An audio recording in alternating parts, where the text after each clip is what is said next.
আসসালামু আলাইকুম। শিমুল Memorial নর্সাপ school and college কর্তৃক আয়োজিত অনলাইন ক্লাসে সকল শিক্ষার্থীকে স্বাগত। আমি দ্বিতীয় শ্রেণীর ছোটদের পৃথিবী ক্লাস নিয়ে আজকে তোমাদের সামনে হাজির হয়েছি। আশা করি তোমরা ভালো আছো। আল্লাহর অশেষ রহমতে আমিও ভালো আছি। সারা বিশ্বব্যাপী, বাংলাদেশ সহ সারা বিশ্বব্যাপী আমরা করোনা ভাইরাস নামক মহামারীতে আক্রান্ত হচ্ছি।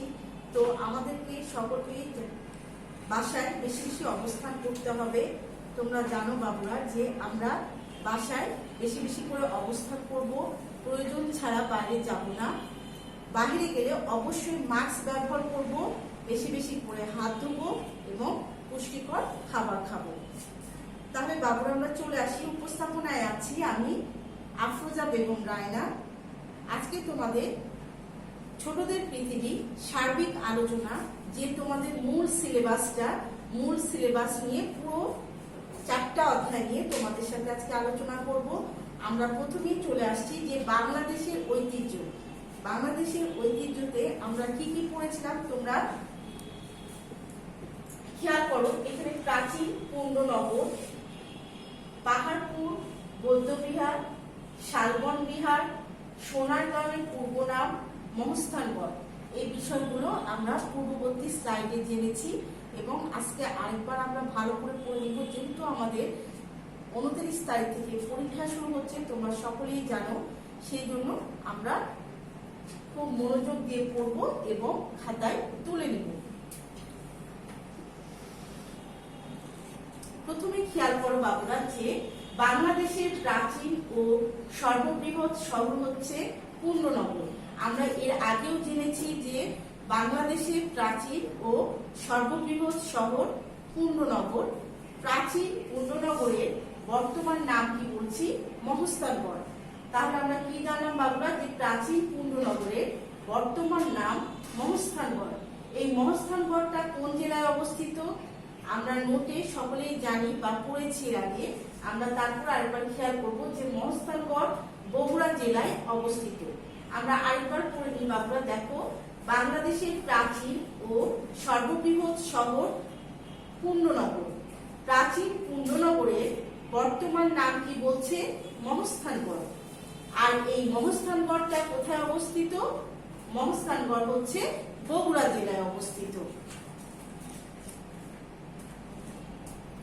এবার খেয়াল করো বাবুরা যে এই যে ছবিটা তোমাদেরকে দেখানো হয়েছে, এটা হচ্ছে শালবন বিহারের ছবি। তাহলে আমরা শালবন বিহারটা কি বা এটি কোথায় অবস্থিত বা কেন বিখ্যাত আমরা জেনে নিই। প্রথমে দেখো যে বাংলাদেশের প্রাচীনতম বৌদ্ধ বিহার শালবন বিহার। তাহলে আমরা কি জানলাম যে বাংলাদেশের প্রাচীনতম বৌদ্ধ বিহার শালবন বিহার। এই শালবন বিহারটা কোথায় অবস্থিত? কুমিল্লা ও ময়নামতিতে অবস্থিত। আমরা আরেকবার পড়ি বাবুরা যে কুমিল্লা ও ময়নামতিতে শালবন বিহার অবস্থিত। এই শালবন বিহারে দেখো শালবন বিহারে ময়নামতি একটা জাদুঘর রয়েছে। সেই জাদুঘরটি হচ্ছে ওই শালবন বিহারে অবস্থিত।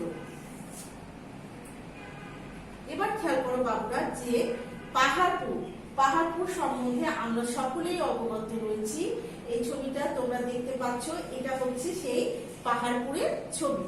তাহলে দেখো পাহাড়পুর সম্বন্ধে কি বলছে যে পাহাড়পুর বৌদ্ধ বিহার নওগাঁ জেলায় অবস্থিত। তাহলে আমাদের মহস্থানগড় ছিল বগুড়া জেলায় অবস্থিত, আর পাহাড়পুর বৌদ্ধ বিহার নওগাঁ জেলায় অবস্থিত।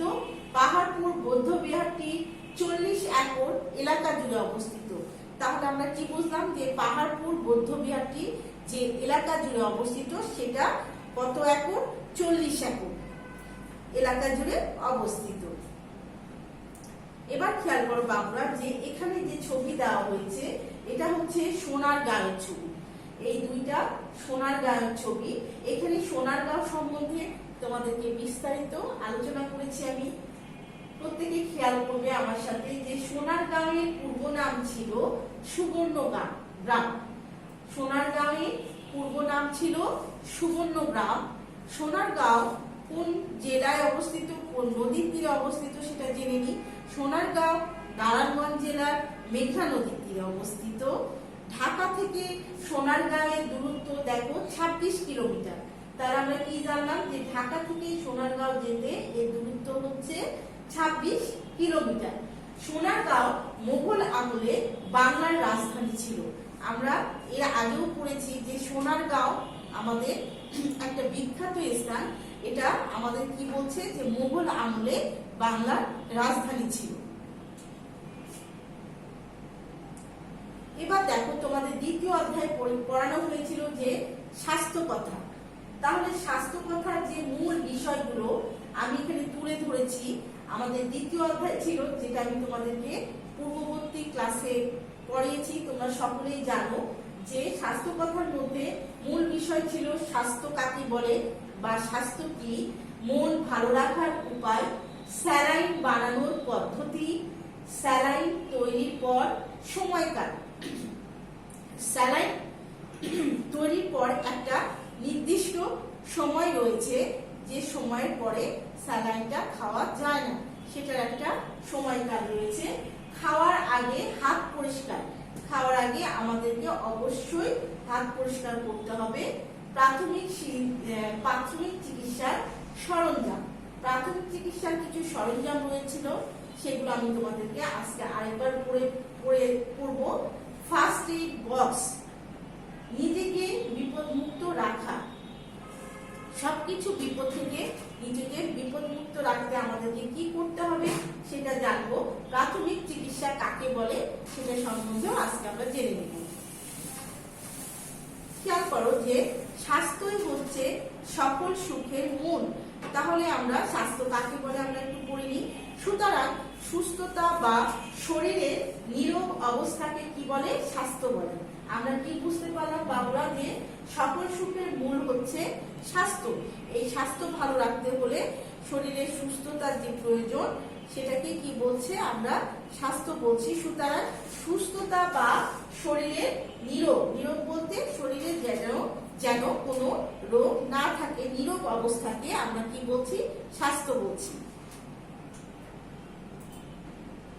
এবার দেখো প্রাথমিক চিকিৎসা। প্রাথমিক চিকিৎসা বলতে এখানে কি বলছে যে প্রাথমিক চিকিৎসা কাকে বলে, এখানে আমি লিখে দিয়েছি, তোমরা সবাই খেয়াল করো যে দুর্ঘটনায় আহত ব্যক্তিকে হাসপাতালে নেওয়ার আগে যে চিকিৎসা দেওয়া হয় তাকে প্রাথমিক চিকিৎসা বলে। তাহলে আমরা কি জানলাম যে দুর্ঘটনায় আহত ব্যক্তিকে হাসপাতালে নেওয়ার আগে আমরা বাসায় যে প্রাথমিক একটা চিকিৎসা দিয়ে থাকি সেটাকে আমরা কি বলছি? প্রাথমিক চিকিৎসা বলে। তাহলে এই প্রাথমিক চিকিৎসা দিতে গেলে অবশ্যই আমাদের প্রাথমিক চিকিৎসার যে সরঞ্জামগুলো দরকার তা অবশ্যই প্রয়োজন। তাহলে আমরা জেনে নিই বাবুরা যে প্রাথমিক চিকিৎসার সরঞ্জামগুলো কি কি। এখানে খেয়াল করো যে তুলা, ব্যান্ডেজ, টিংচার, আয়োডিন, স্যাভলন বা ডেটল ও ঠান্ডা পানি, এগুলো হচ্ছে প্রাথমিক চিকিৎসার সরঞ্জাম। আমরা আরেকবার পড়ি বাবু, দেখো বাবুরা যে তুলা, ব্যান্ডেজ, টিংচার, আয়োডিন, স্যাভলন বা ডেটল ও ঠান্ডা পানি, এগুলো হচ্ছে প্রাথমিক চিকিৎসার সরঞ্জাম। এইটা হচ্ছে ফার্স্ট এইড বক্স। তোমরা এটার সাথে পরিচিত আছো যে এটা হচ্ছে ফার্স্ট এইড বক্স। এই ফার্স্ট এইড বক্সের মধ্যে এই প্রাথমিক চিকিৎসার সরঞ্জামগুলো রাখা হয়, যেন আমরা কোনো দুর্ঘটনা ঘটলে যথাসময়ে জিনিসগুলো প্রয়োজন মতো হাতের কাছে পাই। সেজন্য আমরা সকলেই চেষ্টা করব যে এই প্রাথমিক চিকিৎসার সরঞ্জামগুলো এই ফার্স্ট এইড বক্সের মধ্যে রাখা। এবার দেখো যে স্যালাইন। স্যালাইন সম্বন্ধে আমি এর আগে তোমাদেরকে বললাম যে বানানো স্যালাইন কত ঘন্টা পর্যন্ত খাওয়া যাচ্ছে? 12 ঘন্টা। তাহলে আমরা উপরে পরিমাপটা দেখো যে ডায়রিয়া রোগীকে দেওয়া হয় খাওয়ার স্যালাইন। ডায়রিয়া রোগীকে আমরা কি দিয়ে থাকি? খাবারের পরিবর্তে খাবার স্যালাইন দিয়ে থাকি। এই বানানো স্যালাইন 12 ঘন্টা পর্যন্ত কি করা যায়? খাওয়া যায়। তাহলে এই স্যালাইন যদি 12 ঘন্টা পর্যন্ত খাওয়া যায়, তাহলে এই স্যালাইন বানানোর একটা নিয়ম রয়েছে। সেই স্যালাইন বানানোর চিত্রটি আমি তুলে ধরেছি।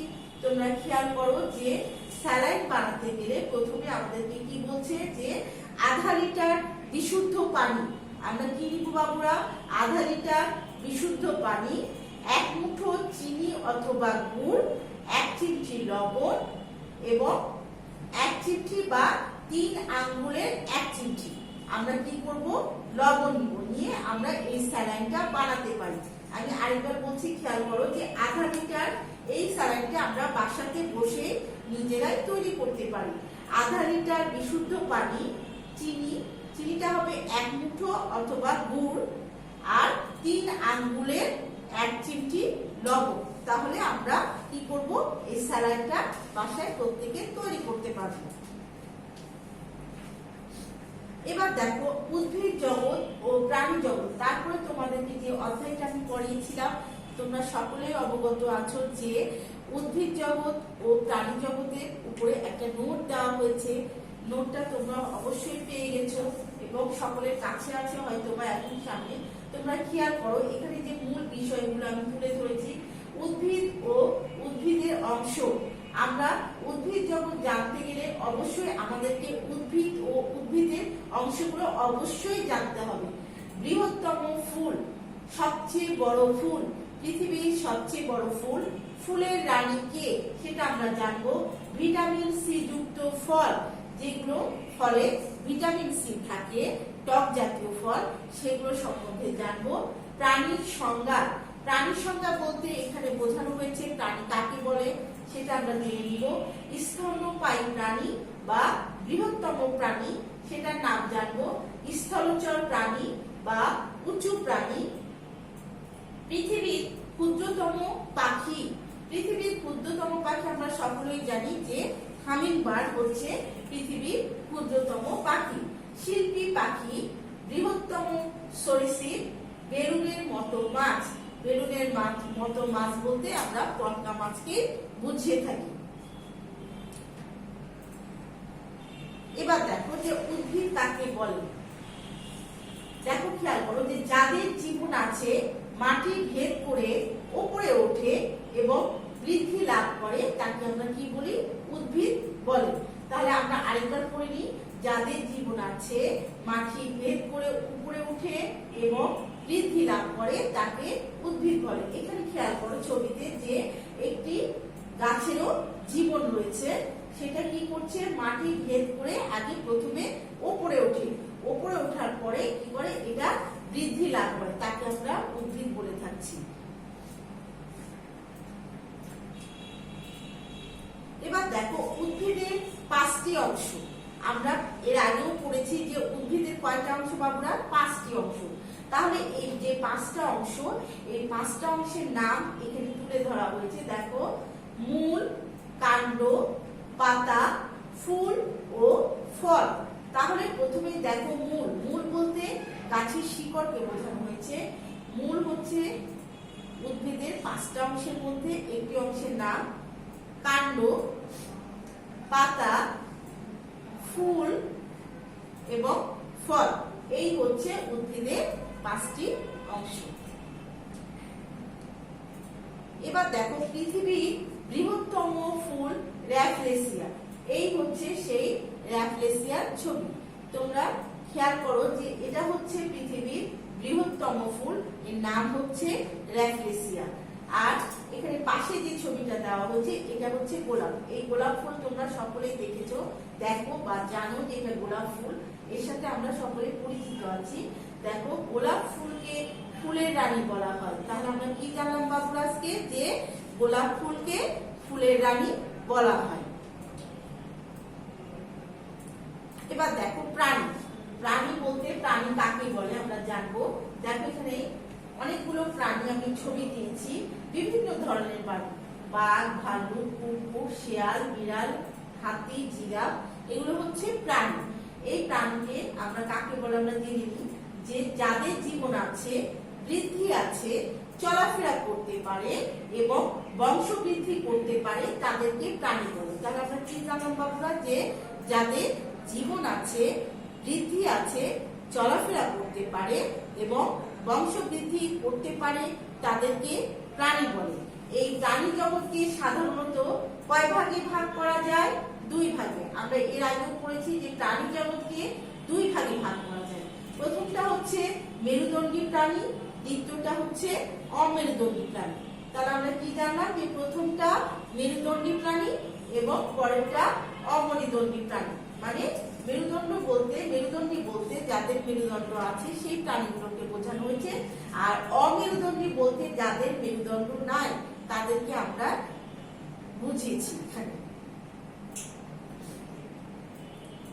এবার দেখো যে পৃথিবীর ক্ষুদ্রতম পাখি হচ্ছে হামিংবার্ড। তাহলে আমরা কি জানলাম বাবুরা যে পৃথিবীর ক্ষুদ্রতম পাখির নাম হামিংবার্ড। বাবুই পাখিকে শিল্পী পাখি বলা হয়। তাহলে আমরা শিল্পী পাখির নাম জানলাম বাবুরা, বাবুই পাখিকে শিল্পী পাখি বলা হয়। তাহলে এই হচ্ছে সেই হামিংবার্ডের ছবি, আর এই হচ্ছে সেই বাবুই পাখির ছবি। এবার তোমাদের আরেকটা অধ্যায় পড়ানো হয়েছিল যে কম্পিউটারের ব্যবহার ও উপকারিতা। এই অধ্যায়ের যে মূল বিষয়গুলো এখানে তুলে ধরা হয়েছে, দেখো চমকপ্রদ যন্ত্র, কম্পিউটারের কাজ, শিক্ষা ক্ষেত্রে কম্পিউটার কিভাবে ব্যবহার হচ্ছে সেটা আমরা জানবো, চিকিৎসা ক্ষেত্রে কম্পিউটারের ব্যবহার রয়েছে সেটা আমরা জানবো, বিনোদনের ক্ষেত্রে কম্পিউটারের ব্যবহার রয়েছে। তাহলে আমরা এই কম্পিউটারের ব্যবহার ও উপকারিতা অধ্যায়টি পড়ে আমরা পুরো কি কম্পিউটার সম্বন্ধে সঠিক ধারণা পাবো। তাহলে বাবুরা দেখো, খেয়াল করো যে আধুনিক যুগের অত্যাশ্চর্য চমকপ্রদ যন্ত্র হচ্ছে কম্পিউটার। তাহলে আমরা কি জানলাম বাবুরা যে আধুনিক যুগের অত্যাশ্চর্য চমকপ্রদ যন্ত্র হচ্ছে কম্পিউটার। এবার খেয়াল করো যে শিশুরা বিভিন্ন গেম খেলে, ছবি আঁকে, গান শুনে তাদের বিনোদনের মাধ্যম হিসাবে কম্পিউটার ব্যবহার করছে। আমার মতে তোমরাও ছোট বাবু, তোমরাও হয়তো বাসায় ল্যাপটপ বা ডেস্কটপ ইউজ করো, সকলে জানো যে কম্পিউটারে গেম খেলা যায়, গান শোনা যায় এবং কি বিভিন্ন ধরনের ছবিও আঁকা যায়। তাহলে আমরা কি জানলাম বাবুরা যে কম্পিউটারের মাধ্যমে গেম খেলা যায়, ছবি আঁকা যায়, গান শোনা যায়। এটা আমাদের বিনোদনের মাধ্যম হিসাবে আমাদেরকে কি করে, সাহায্য করে। এবার দেখো পরের অধ্যায় যে শরীর চর্চা ও খেলাধুলা। এই শরীর চর্চা ও খেলাধুলার উপর তোমাদেরকে একটা নোট দেওয়া হয়েছে। এখানে দেখো তার মূল বিষয়গুলো আমি তুলে ধরেছি যে হলদে পাখির সংজ্ঞা। হলদে পাখির একটা নির্দিষ্ট সংজ্ঞা রয়েছে যেটা নোটে প্রদান করা হয়েছে, তোমরা সকলেই জানো। হলদে পাখির প্রতিষ্ঠাতার নাম, হলদে পাখির নিয়ম ও প্রতিজ্ঞা। হলদে পাখির কি রয়েছে, একটি নিয়ম ও প্রতিজ্ঞা রয়েছে। কাব স্কাউটের সংজ্ঞা, কাব স্কাউটের সংজ্ঞা তোমাদেরকে নোটে দেওয়া হয়েছে। কাব স্কাউটের প্রতিষ্ঠাতার নাম, কাব স্কাউটের স্লোগান ও প্রতিজ্ঞা। তাহলে আমরা এই বিষয়গুলো জেনে নিই যে প্রথমে দেখো যে হলদে পাখির প্রতিষ্ঠাতার নাম লেডি ব্যারেন পাউল। এই হচ্ছে সেই লেডি ব্যারেন পাউলের ছবি। আমি এখানে তোমাদেরকে ছবির মাধ্যমে সেটা বোঝানোর চেষ্টা করেছি যে উনি কি হচ্ছে হলদে পাখির প্রতিষ্ঠাতা। ওনার নাম কি হচ্ছে লেডি ব্যারেন পাউল। দেখো এখানে আরেকটা লাইন দিয়েছে যে হলদে পাখির মূল মন্ত্র কি, এটা তোমাদের প্রশ্ন আকারে নোটে দেওয়া আছে যে হলদে পাখির মূল মন্ত্র কি, সাহায্য করা। আমরা সকলেই জানি যে হলদে পাখির মূল মন্ত্র সাহায্য করা। এবার নিচে খেয়াল করো যে কাব স্কাউটেরও একজন প্রতিষ্ঠাতা রয়েছে। সেই কাব স্কাউটের প্রতিষ্ঠাতার নাম লর্ড ব্যারেন পাউল। এটা হচ্ছে সেই ওনার ছবি, যার নাম হচ্ছে লর্ড ব্যারেন পাউল। তাহলে কাব স্কাউটের প্রতিষ্ঠাতা পেশায় একজন কি ছিল, একজন সৈনিক ছিলেন। আমরা পূর্ববর্তী ক্লাসেও জেনেছি যে লর্ড ব্যারেন পাউল পেশায় কি ছিল, একজন সৈনিক ছিল। এবার দেখো কাব স্কাউটের মূল মন্ত্র। কাব স্কাউটের যে মূল মন্ত্র সেটা কি হবে, যে যথাসাধ্য চেষ্টা করা। আমরা হলদে পাখির মূল মন্ত্র কি পড়লাম বাবুরা, যে সাহায্য করা। আর কাব স্কাউটের মূল মন্ত্র হচ্ছে যথাসাধ্য চেষ্টা করা। কাব স্কাউটের স্লোগান কি বলছে যে প্রতিদিন কমপক্ষে একটি করে ভালো কাজ করা। তাহলে আমরা কি করবো বাবুরা, যে কাব স্কাউটের স্লোগানটা মুখস্থ করে নিব যে প্রতিদিন কমপক্ষে একটি করে ভালো কাজ করা। এবার দেখো, তোমাদেরকে যে অধ্যায়গুলো আমি পড়ালাম সেখান থেকে যে প্রশ্নগুলো তোমাদের জন্য ইম্পর্টেন্ট বা গুরুত্বপূর্ণ বা প্রয়োজনীয় সেটা আমি তোমাদেরকে কিছু প্রশ্ন এখানে স্লাইডের মাধ্যমে বলে দিব। তোমরা এগুলো বাসায় বেশি বেশি চর্চা করবে, যেহেতু তোমাদের 29 তারিখ থেকে পরীক্ষা শুরু হচ্ছে সকলেই। তাহলে বাবুরা এই প্রয়োজনীয় প্রশ্নগুলো তোমাদের পরীক্ষার জন্য অত্যন্ত গুরুত্বপূর্ণ। তো আমরা চেষ্টা করব প্রশ্নগুলো খাতায় তুলে নেওয়ার, যেন আমরা পরীক্ষার আগে প্রশ্নগুলো ভালো করে পড়তে পারি এবং বেশি বেশি চর্চা করতে পারি। দেখো এখানে কি বলেছে, মহস্থানগড় কোন জেলায় অবস্থিত। আমি প্রশ্নগুলো পড়ে দিব, অ্যান্সার তোমরা তোমাদের যেহেতু নোট দেওয়া হয়েছে তোমরা নোট দেখে সকলে ভালো করে মুখস্থ করে নিবে। দেখো মহস্থানগড় কোন জেলায় অবস্থিত। 2 নাম্বার প্রশ্নে বলেছি যে সোনারগাঁওয়ের পূর্ব নাম। আশা করি তোমরা সকলেই জানো যে সোনারগাঁওয়ের পূর্ব নাম কি। 7 গম্বুজ মসজিদ কে নির্মাণ করেন? 7 গম্বুজ মসজিদ কে নির্মাণ করেন? প্রাথমিক চিকিৎসা সরঞ্জামগুলো কি কি? শরীর ও মন ভালো রাখার উপায় কি? ফার্স্ট এইড বক্স কি? তারপরে দেখো প্রাথমিক চিকিৎসা কাকে বলে? এরপরের প্রশ্নগুলো দেখো যে কোন রোগ হলে খাওয়ার স্যালাইন খেতে হয়? আগুনের পোড়া রোগের ক্ষতস্থানে কোন মলম লাগাতে হয়? আগুনের পোড়া রোগের ক্ষতস্থানে কোন মলম লাগাতে হয়? স্বাস্থ্য ভালো রাখার 3টি উপায় লিখুন। স্বাস্থ্য ভালো রাখার আমরা যে 3টি উপায় রয়েছে সেটা লিখব। পৃথিবীর প্রথম উদ্ভিদ কোনটি? কোন ফল খেলে দেহের দুর্বলতা দূর হয়? কোন ফল খেলে দেহের দুর্বলতা দূর হয়? পৃথিবীর বৃহত্তম ফুল কোনটি? কোন উদ্ভিদ স্পর্শ করলেই নুয়ে পড়ে? আমরা একবার পড়ি, কোন উদ্ভিদ স্পর্শ করলে নুয়ে পড়ে? এবার দেখো বাবুরা 15 নাম্বার প্রশ্নে কি আছে, পৃথিবীর বৃহত্তম প্রাণী কোনটি? প্রাণী কাকে বলে? বৃহত্তম স্থলচর প্রাণী কোনটি? পৃথিবীতে কত প্রজাতির পাখি রয়েছে? হলদে পাখির প্রতিজ্ঞাটি বলো। কাব স্কাউট কাকে বলে? হলদে পাখির প্রতিষ্ঠাতার নাম কি? কতজন সদস্য নিয়ে কাব স্কাউটের দল গঠন হয়? তাহলে আমরা কি জানলাম বাবুরা, আমি এখানে তোমাদেরকে মোট 21টা প্রয়োজনীয় প্রশ্ন তোমাদেরকে দিলাম। তোমরা এর বাইরেও যে প্রশ্নগুলো আছে সেগুলো পরীক্ষার জন্য অবশ্যই পড়বে আর এগুলো ভালো মতো চর্চা করবে। এবার দেখো বাবুরা যে তোমাদেরকে প্র্যাকটিক্যালে যেটা শেখানো হয়েছিল, প্রথমটা দেখো কি বলছি যে পেইন্ট সফটওয়্যারে বার্থডে কার্ডকে রং করা। তোমাদেরকে পূর্ববর্তী ক্লাসে আমি শিখাইছিলাম যে পেইন্ট সফটওয়্যারে বার্থডে কার্ডকে রং করা। তোমরা এটা বাসায় বেশি বেশি চর্চা করবে। এবং 2 নাম্বার প্র্যাকটিক্যাল ছিল যে ফোল্ডার ক্রিয়েট করে ফাইল সংরক্ষণ করা।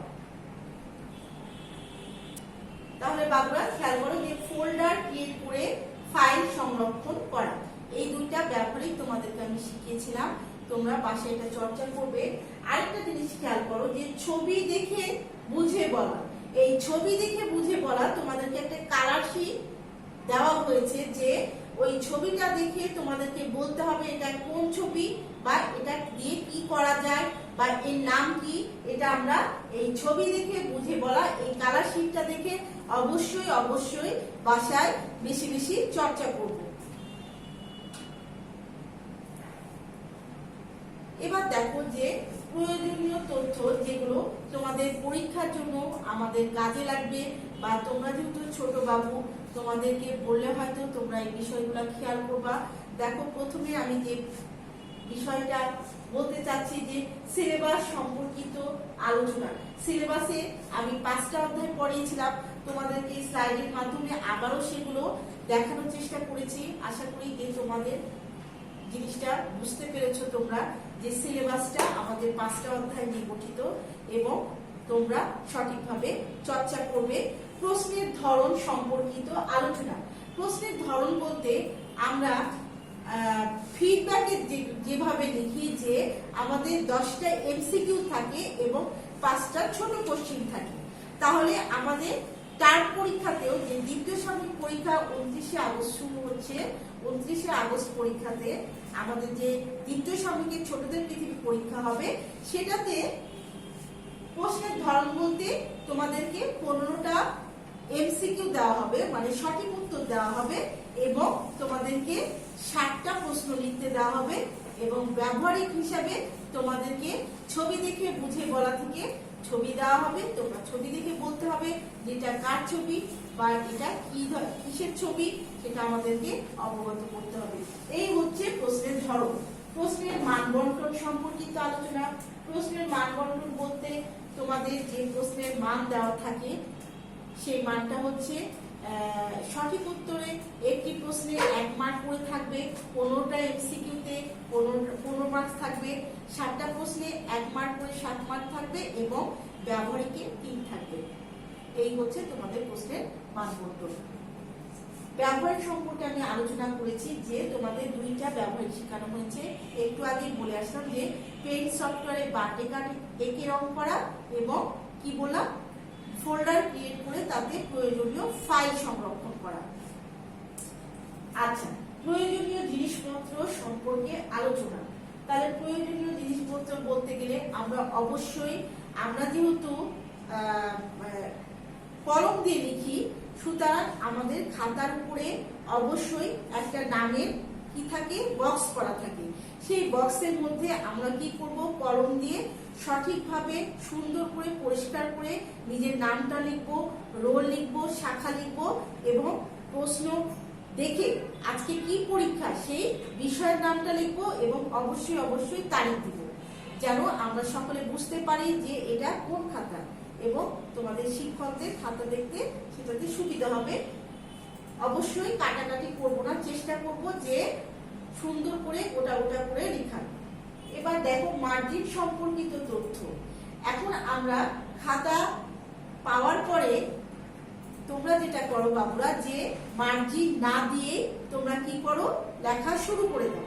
তো আমরা চেষ্টা করব অবশ্যই মার্জিন দিতে, চেষ্টা করব না, অবশ্যই মার্জিন দিতে হবে, এবং মার্জিনটা আমরা কলম দিয়ে দিব না, পেন্সিল দিয়ে দিব, এক স্কেল বরাবর আমরা মার্জিনটা দেওয়ার চেষ্টা করব, যেন আমাদের মার্জিনের ওপরে নম্বর দিতে সুবিধা হয়।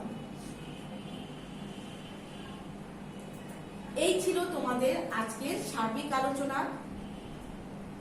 আশা করি তোমরা পরীক্ষার আগে সকলে সুস্থ থাকবে, বেশি খাবার খাবে, এবং প্রয়োজন ছাড়া বাইরে কেউ বের হবে না, যেহেতু আমরা এখন একটা করোনা কান্ট্রির মধ্যে সময় পার করছি। তো আমরা চেষ্টা করব পরীক্ষার আগে সকলে সুস্থ থাকার।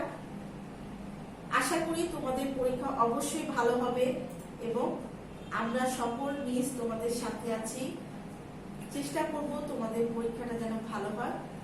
এই প্রত্যাশায় এখানেই শেষ করছি। সকলকে ধন্যবাদ। আসসালামু আলাইকুম।